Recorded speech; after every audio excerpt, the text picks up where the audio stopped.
1-2 on the road trip after an ugly loss in Portland to the Blazers.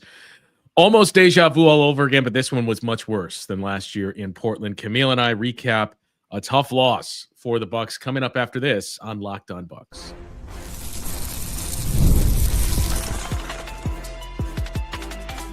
You are Locked On Bucks, your daily Milwaukee Bucks podcast, part of the Locked On Podcast Network, your team every day. Welcome into Locked On Bucks. I'm Justin Garcia, joined as always by Camille Davis. Thank you for making this your first listen of the day, for also checking out the Locked On Bucks newsletter. If you have not done so yet, you can get started and subscribe for free at lockedondaily.com. Today's episode of Locked On Bucks is brought to you by Game Time. Download the Game Time app, create an account, and use the code LOCKEDONNBA for $20 off your first purchase. Where to start with this one, Camille, as you know, we've spent a decent amount of time talking about the schedule in front of the Bucks and the importance behind winning these games that you're going to be favored in and expected to win, which makes last night all the more frustrating. And look, it was night 2 of a back-to-back. You're still without AJ Green and Bobby Portis. There were a couple areas where you really missed both of those guys, not just last night, but on all 3 games of this trip. All that being said, you had to win this game. And we also kind of talked about how one of the things that stands out as a positive of late for the Bucks, save for that Knicks game, really been out of games here. Mm-hmm. You were basically out of this for the second half of this game. I know the margin was like consistently around 8 or 9 points, but it never felt like the Bucks had any chance of winning this game from about the 9-minute mark of the second half on. Yeah, because they couldn't stack stops. It was one of those things when you're watching it like, okay, you got a bucket. Now, can you get a stop? And then the Blazers would come right down, score. And it's like, well, you're never going to erase the deficit that you're facing right now if you can't get stops. And the Bucks were unable to do that. So like you, I just started, my confidence kept decreasing and decreasing and decreasing as the game went on. And I just kept saying, can you stack some stops? Can we get 3 stops in a row? Can we see what happens if you can do that? And I think I kind of went up to like maybe 2 in a row, but the Bucks just weren't able to capitalize. And a lot of it started with just not being able to stop the point of attack defense, which we saw was a problem as well in the first road game of this road trip against the Clippers, where it just felt like the other team's offense was able to dictate what they wanted to do. And the Bucks defense didn't really have much resistance to it. And with that, no matter how much you're scoring, and although the Bucks didn't, 112 against the Blazers could have been more. The offense was a bit stagnant, which we can talk a bit more about. But if you can't get the stops to begin with when you're down, like, it's going to be tough for you to win the game. And that was a situation that the Bucks found themselves in against the Blazers. Yeah, Doc Rivers talked about it after the game. I do want to get to some of his comments on, and I guess just where things went wrong for this Bucks team. He was visibly frustrated with the performance that he saw from this group. But before we get to his where do you put this on? Was this more of an offensive loss or a defensive loss in your mind? Ooh, that's a great question because of how those two things work together. The first thing I put this loss on is just fatigue and tiredness. And I think that showed up in many different ways in the game. Like, you could physically see them laboring at points in the game. But I also think that when you're tired, you tend to have a lot more mental lapses as well, because you're just exerting so much energy that you don't really have to begin with. So I know offensively, like, if guys aren't touching the ball, which you saw as the offense was going on throughout the game, a bit more ISO heavy of an offensive attack for the Bucks against the Blazers. And when guys don't get touches, we've heard the phrase, the ball has energy, the ball brings life. Guys need to touch that ball to continue to fill into it.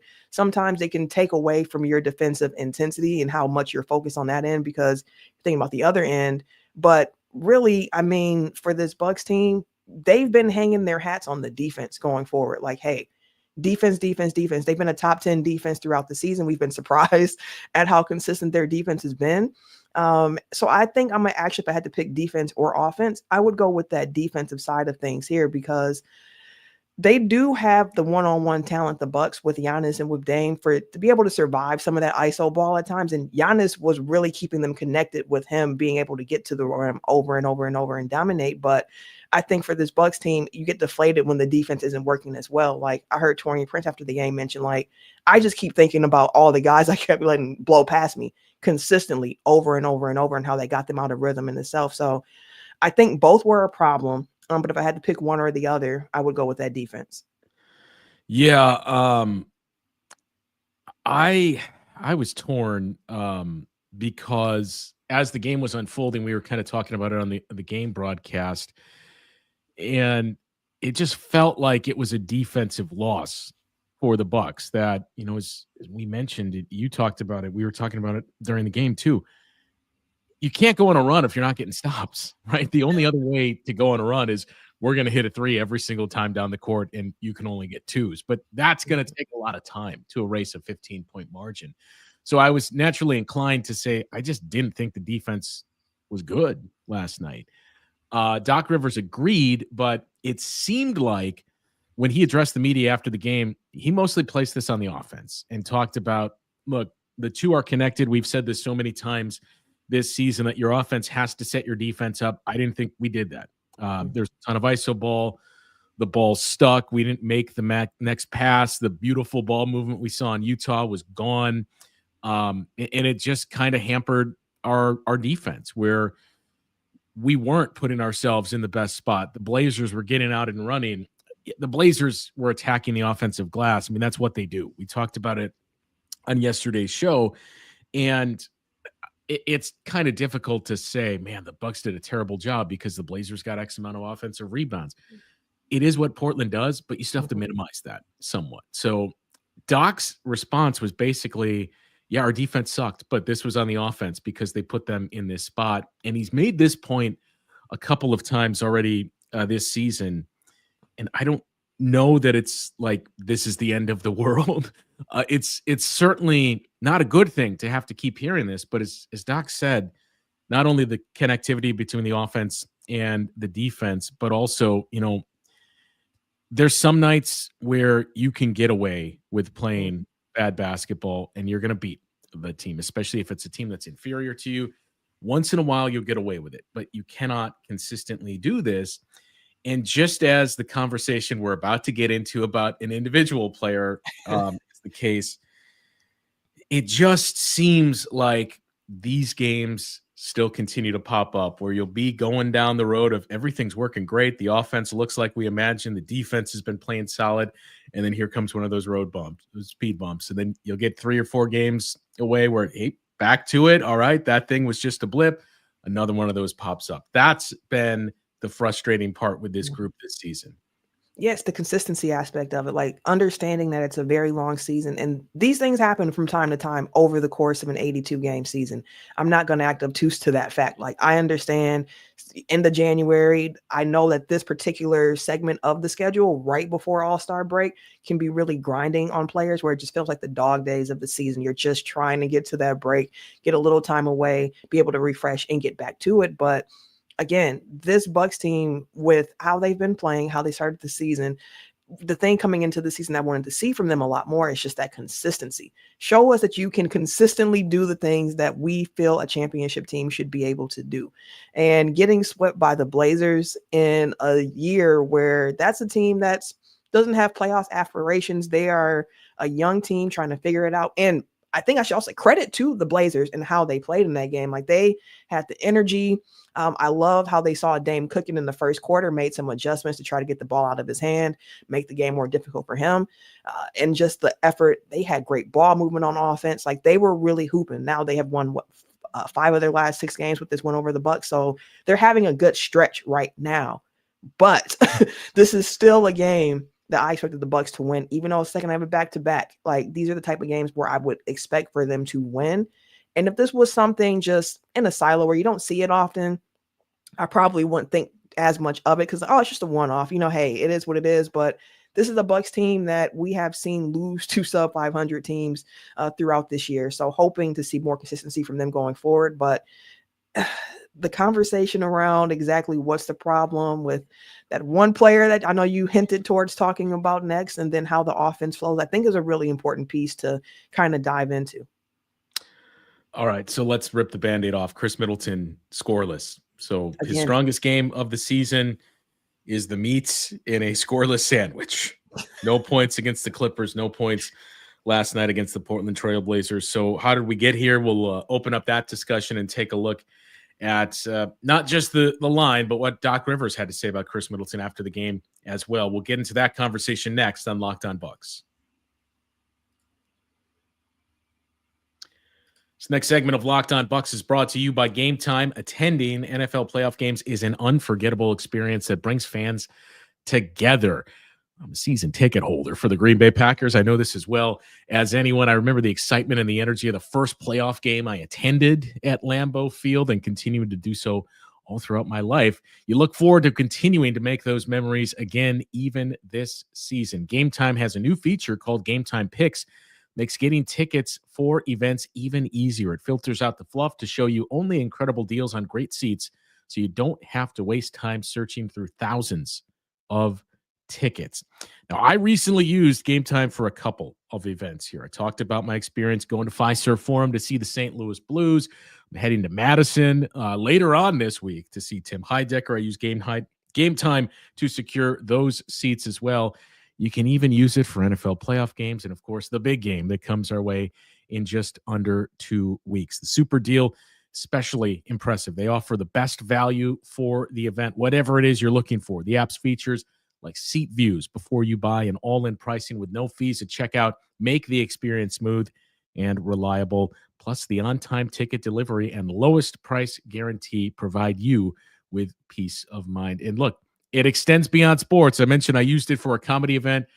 Maybe you want to make a road trip to Indianapolis and use this to secure seats to the Royal Rumble this Saturday as well. Take the guesswork out of buying tickets with Game Time. Download the Game Time app, create an account, and use the code LOCKEDONNBA for $20 off your first purchase. Terms apply. Again, create an account and redeem the code LOCKEDONNBA, LOCKEDONNBA, for $20 off your first purchase. Download Game Time today. Last minute tickets, lowest price guaranteed.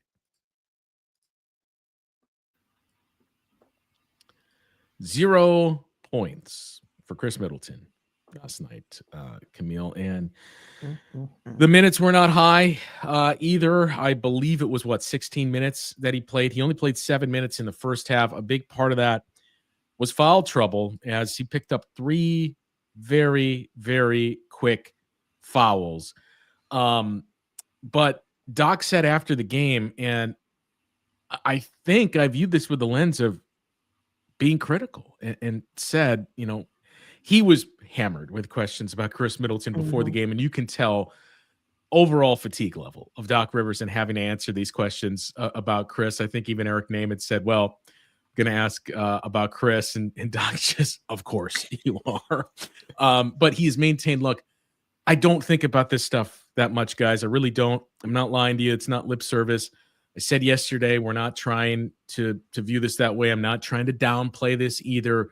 We're just trying to build him up, get him in the spot that we need him to be. Each day is a step forward and a positive step. We watch the way that he works out. You see behind closed doors some positive movement and things that leave us feeling optimistic. There's been a lot of positives. He's coming off an injury. It wasn't a great start to the season. He'll acknowledge that as well, but he's improving, and we can all see those positive steps there. That was basically the message before the game, the last couple of games as well. And after the game, you could tell Doc just didn't want to deal with it again. So he was asked about the Khris Middleton minutes, his stat line, everything else, and was very frank in his response, and just said he did not touch the ball. He had a hell of a game last night. He had 2 shot attempts tonight. That is inexcusable. He needs to be taking more than 2 shots in those minutes that he's on the floor. I think it'd be easy to say, we mentioned the 3 fouls. Khris was never able to get his rhythm and never looked right because he was pulled off the floor with those 3 fouls. I do think there's some merit to that, but I don't think this is like Khris avoiding the offense, it's more of what Doc spoke to before of the ball stuck. There wasn't that ISO. There was ISO. There wasn't that ball movement we were accustomed to. Whether that means Khris needs to be more aggressive and call for the ball or what, it just all kind of blends together. But that was my big takeaway too, is man, only 2 shot attempts on a night where you needed something with the firepower that was gone with AJ Green and the shooting you did not have. You struggled from 3 throughout the game. The rebounding that we talked about. You didn't have Bobby Portis. I'm not saying that would have fixed everything. It would have at least helped. So you needed something else because it was consistently just Dame and Giannis that were scoring. You can't just have 2 shots if you're Khris Middleton. Yeah, you can't. And you saw that in the game against the Clippers, where he only had 4 shots against the Clippers, rebounded against the Jazz, having 13 shots there, very efficient, looked really aggressive coming out the gate. And then here against the Blazers, 2 shot attempts. And even when he had the foul trouble, which I do think that played a factor in it because it takes away your rhythm. Like, this is Khris Middleton, who, to put it into context, he played 27 minutes against the Jazz the night before. That was the most minutes that he has played since the end of December. I believe that Pacers game on New Year's Eve, when he played a little bit over 30 minutes when he was in the starting lineup still. We all know he was taken out the starting lineup again because of the minutes restriction and just how his body was responding to playing NBA games at the level that he was playing them. So you bring it back, take him off the bench, and that's where we have been now. Khris coming off the bench.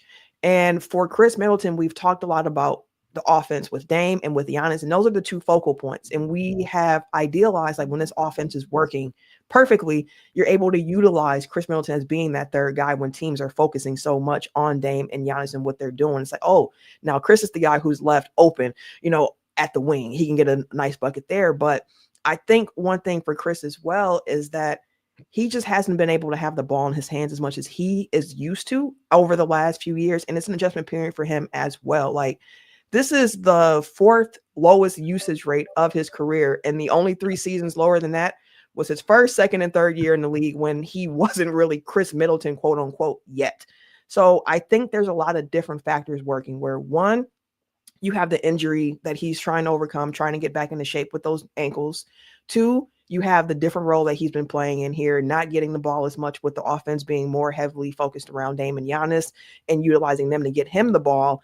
And then 3, just continuing to fight through, because we noticed a few years ago, the lateral movement for Khris Middleton, it's been declining for some years now. So for people who point to, like, hey, you got to let go of the idealized version of 2021 Khris, it's like, I don't even want that, Khris. I'm just looking at what he did last year and understanding that it's still a little bit difficult with the ankles, but Khris has to be a bit better on that end of the floor. And offensively, I think the team has to do a better job of making sure he's involved, because 2 shots doesn't feel that's not enough. Doc was right about that. And even when he got back in the game in the third quarter, after having the foul trouble in the first half, he just didn't touch the ball too often. So it's like, if you point to the box score alone and say, Khris, 0 for 2, 0 points, not good enough. Agreed. But, like, understand the why of how he got to that as well. Yeah, I one of the chats that we have, I think, kind of sums it up for where we're all kind of at from Team Land Crab of everybody's kind of torn. I mean, you go back last week, we joked about it too. All it took was a Bradley Beal trade rumor to have everybody pro Khris Middleton once again. And now here we are with this conversation continuing to be ongoing. I get the frustration over the fact that we're beyond the midpoint of the season and we're still for another season talking about we got to work Khris back into the swing of things, back into the mix, all of that. That's the tough part for where this team is and their expectations for this season. I don't know what the fix is, if there is an easy fix or the best usage for Khris, any of that. I think they are still kind of searching and discovering that. But we've seen when you play the way that Doc Rivers has preached and wanted to play, like, this team can beat anyone. And it's not just the Bucks. Like, any team that is locked in defensively and moving the ball, you're going to create good looks and open looks. You're typically going to make those. Those teams are going to be tough to play against. But with the Bucks, especially with the level of talent that they have, top heavy talent at that, it puts them in that conversation of, look, if we're healthy and we're playing like this, I believe that they can beat those teams that are in front of them. Unfortunately, as we've seen and had the message of they can beat anyone, we've seen when they don't play that way, they are vulnerable to lose to anyone as well. They truly are. In this Blazers team, like I said earlier, good job to them. I see we have a Blazers fan in the chat here, and Josh said, I am confused how we won this game. And listen, the Blazers defensively, I thought they did a great job, like I said, on Damian Lillard. They adjusted on how they were defending him. They hit their threes, and they were the more aggressive team. They were able to get to the free throw line more often. I think they had like a +9 or +10 advantage at the free throw line, which helps a lot along the way as well. So I think for the Bucks and for Khris Middleton, I do wonder if playing the second night of a back-to-back was the best idea. I can understand why he wanted to and why the team wanted to do that. Just say, hey, we're working on the conditioning. Let's get you out here. If you're feeling good after playing 27 minutes last night, let's get you back out here and see what you can do. And I mentioned how I think fatigue played a big role in a lot of what we saw tonight. For Khris Middleton, especially picking up those fouls early, just didn't move his feet. A lot of using his body to defend, using his hips to defend, couldn't move those feet the way he needed to. And then it just felt like the rhythm wasn't there anymore. So the Bucks have to understand consistently what works, because after every loss, you tend to hear the exact same refrains of why they lost the game. And it's like, can you get to the point where you understand what's happening and then course adjust in the game to figure out a way to get that win? Yeah, I mean, I do want to dig in a little bit as we start to wrap it and move towards previewing what's up next for the Bucks here. But I do want to get into that question of how did the Blazers win this game? So we'll take a look at that and start to preview a very important game, your final game in the month of January. And as we've noted many times, February is when the schedule really picks up for the Bucks. We'll preview that final game on the road trip coming up after this on Locked On Bucks. So how did the Blazers win this game? I talked about it a little bit last night too. When you look at the stat sheet, everything was basically even. Bucks shot 51%, Blazers shot 51%. Bucks made 11 threes, Blazers made 12 threes. Even, the offensive rebounds, the Blazers basically doubled up the Bucks there, but they both scored 17 points on the second chance opportunities. Points off turnovers, basically even. 21 for the Bucks, 19 for the Blazers. Points in the paint, 56 for the Blazers, 60 for the Bucks. So up and down, everything was pretty even, which I think prompted the question from Josh of, we're still trying to figure out how do we win this game. The ball movement was a big part of it, that the Bucks just didn't get quite as many quality looks as the Blazers did. They did have open looks that they missed. And I know somebody pointed out, hey, Gary Trent Jr. missed a lot of open looks. He did. You have those games throughout the season. And it wasn't just Gary Trent Jr. The Bucks missed a lot of pretty quality looks. But to me, the biggest part of it was, number one, the point of attack defense. And that is what created the easier looks for the Blazers throughout this game. But it's the offensive rebounds. As I mentioned, they were even in points scored, second chance points off of those.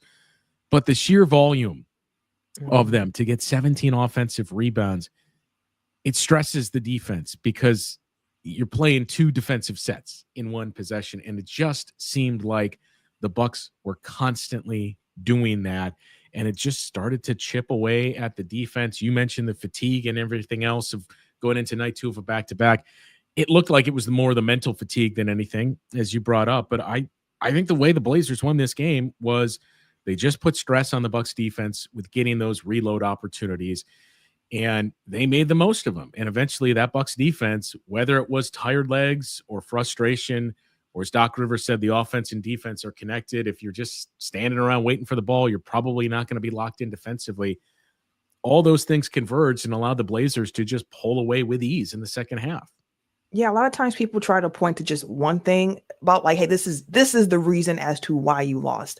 And normally it's quite a few different things that are working at the same time. I think your point around the offense that the Blazers were running with the ball movement and just being able to generate better looks, like higher quality looks, was a big part of it, because it consistently stressed the Bucks defense of having to scramble, having to keep following the ball, move with the ball as it was moving as well, and continuously be put in those situations. And when you're already tired as well, not as connected, those extra passes can wear on you. Like, we were just crediting the Bucks for their ball movement in the game against the Jazz when they had that one possession where it was like 9-10 passes of them just continuously moving the ball, trying to find ways to break down that defense. And then once they did, take the best shot of that possession and cash it.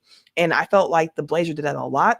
I thought that another way that the fatigue for the Bucks was playing a part was just the amount of fouling that they did. As mentioned, everything that was pretty even there when you look at the two teams, but the Blazers got to the line 10 more times than did the Bucks, and then they made 10 more free throws on top of that. So that discrepancy alone, when you lose in a 13-point game, the margins are important. You got to take care of business where you can. And we talked about the Bucks offense, just a bit stagnant as well. There were times where I'm like, hey, there's a pass right here. And whoever had the ball at the time was focused on trying to get that bucket by themselves.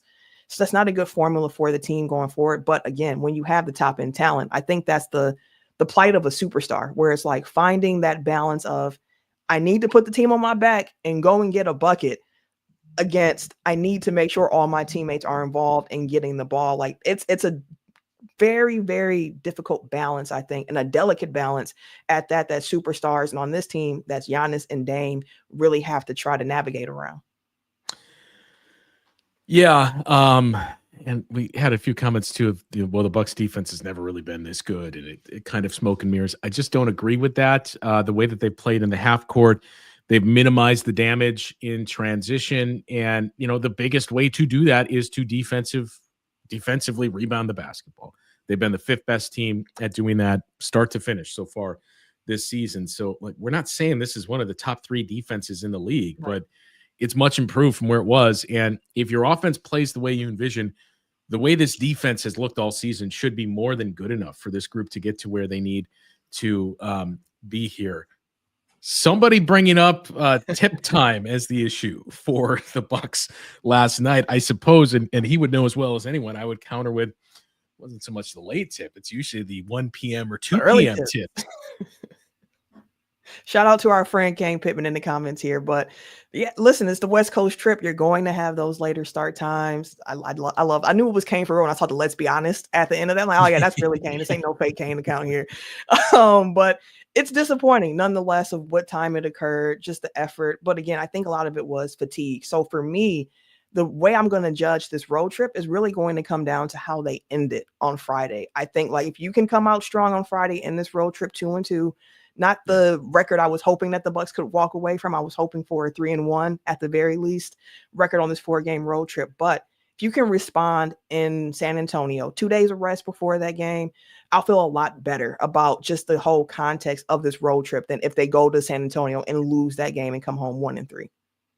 Yeah, and it's a San Antonio team that has not been playing their best basketball of late. The Spurs currently find themselves outside of the playoff mix at 12th in the Western Conference. They're back to below 500. They've lost 7 of their last 10 games. That was the other sneaky thing about this Blazers team. I mean, it's not just the Bucks. They've gotten other teams this season and had won 4 in a row before a competitive loss to the Oklahoma City Thunder on Sunday night. They have very interesting pieces on that team. I think many of us would argue got good players, but it doesn't make sense for the timeline that the Blazers are on to have made that trade for Deni Avdija to Monty Kamara as a throw-in. I mean, we've had the conversations about Khris Middleton to Monty Kamara to get him as a throw-in in the DeAndre Ayton trade and what he's given them. That's another guy.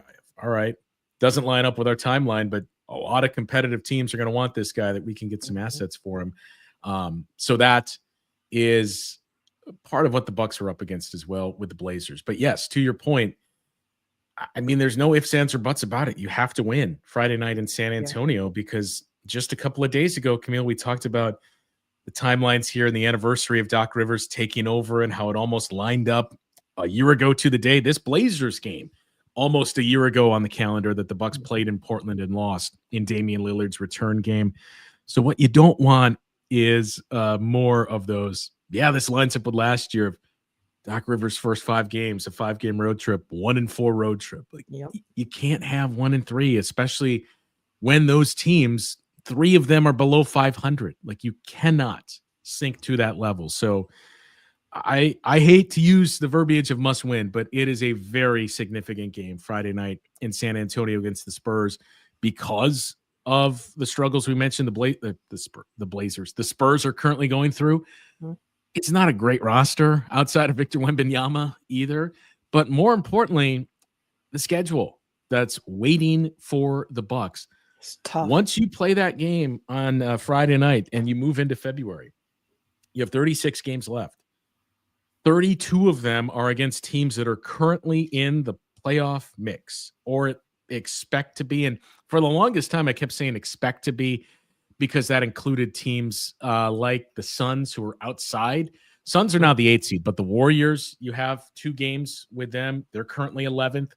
We mentioned the 76ers, a couple of games with them. They're currently 11th in the East. So those are the expect to be playoff teams. Other than that, 90% of your schedule is teams that are in that group, in the top 10, and most of them are in the top 7, 6, or higher. So it picks up big time. And the other thing is, the news that came out yesterday, we do have the reschedule date for the New Orleans Pelicans, but it also came at the cost of 3 other games needing to be tweaked around for the Bucks. So it added 1 more back-to-back. So you now have 8 back-to-backs this season, 8 remaining, and 2 of them are home and home back-to-backs for the Bucks.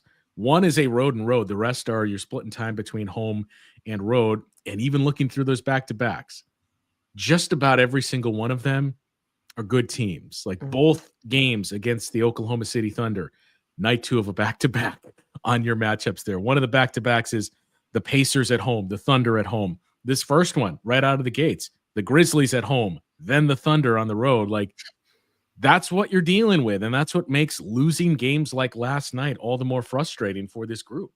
Truly. And we talked a lot about, listen, when would you got to win? Because once we start getting towards All-Star break and coming out of that time frame, the schedule ramps up. We identified that as soon as the schedule was released of like, man, this looks like it's going to be a murderous row to end the season. But we can't go back in time anymore. So it's one of those things where you're looking at it like, man, I wish the Bucks could have did this. I wish they could have won this, but they didn't. And now you're in a situation where your next game up is against Wemby and those Spurs on Friday night. And then your very first game of February, as you mentioned, is against the Grizzlies. And then you have the Thunder right after that. So it's like you don't have much time to rest. And even hearing Giannis after the game against the Blazers saying like, I was tired. Tired. It's like there's going to be a lot more tired legs coming over the next couple of months with just the amount of games they're going to have to play. So listen, this is an older team. We've talked about their weaknesses being the fact that, with them being older, athleticism isn't there. They're slower, tired legs add on to that. So it's going to be an interesting stretch coming up. 4 games left against the top 3 teams in the Western Conference. You only got 2 games left against the top 3 in the East. But I mean, right there, 6 of the final 36 are coming against those teams, top 6 in the league. So it is going to be a very challenging schedule ahead for the Bucks. We've got a week until the trade deadline now. And I'm not saying you overreact to this one loss, but these types of performances leading up to the trade deadline do start to get the wheels moving too of, all right, what do we need? Like, why does it seem like these athletic teams with bigger wings, that's what's currently giving us problems? So how do we solve that? Is there anything we can do to solve that? It's going to be a very interesting week, 8 days now, as we head into the trade deadline next Thursday for the Bucks, and a handful of games, all difficult leading up to it, or at least present their own share of challenges. As we just mentioned, next the Spurs, and then that back-to-back against the Grizzlies and the Thunder Sunday and Monday. Disappointment though for the entire picture. As you thought the emotions will be in a different spot for Damian Lillard. Is this the second time he's returning to Portland? Chauncey Billups mentioned it before the game too, of, last year, I thought it kind of stood out that our fans were cheering for Dame, but they wanted us to win. And early in that game last night, you could kind of get that sense. Dame hits a 3 and you could hear the crowd start to cheer, but they still wanted the Blazers to win. Perhaps as we wrap here, the most interesting thing that I spotted last night, Camille, was an embrace between Damian Lillard and Joe Cronin. Who would have thought after he was locked out the gym and everything that happened towards the end of his tenure in Portland? But I do like to see guys kind of come back together after spending so much time together building something. So it was nice to see him getting the hugs in. I'm not sure how long it's going to take for Pat Riley and Jimmy Butler to be hugging years down the line, but we'll have to see how that shakes out. We shall see. As we mentioned, the trade deadline 1 week from tomorrow. That is obviously the biggest piece. And who knows where Jimmy Butler is going to end up. That'll do it for today's show. We're going to start to take a look at the trade deadline. And we've talked about basically a choose your own adventure style show where we open up to you and do a live show and just throw us your trades. We'll see if this works under the constructions of the second apron. Do the salaries match? Does this make sense for the Bucks or the other team? So I think we're going to do that in the coming days here. We're definitely going to do something next Thursday as the trade deadline unfolds, similar to what we did last year. I know we've talked to Frank, and I think we're going to get Frank on with us here in the coming days as well to get his thoughts on the trade deadline and everything else that we've seen here recently for the Bucks. So still a lot to get to here in these next 8 days as we move into the trade deadline. That'll do it for today's show. For Camille, I am Justin. We'll talk with you guys once again tomorrow on Locked On Bucks.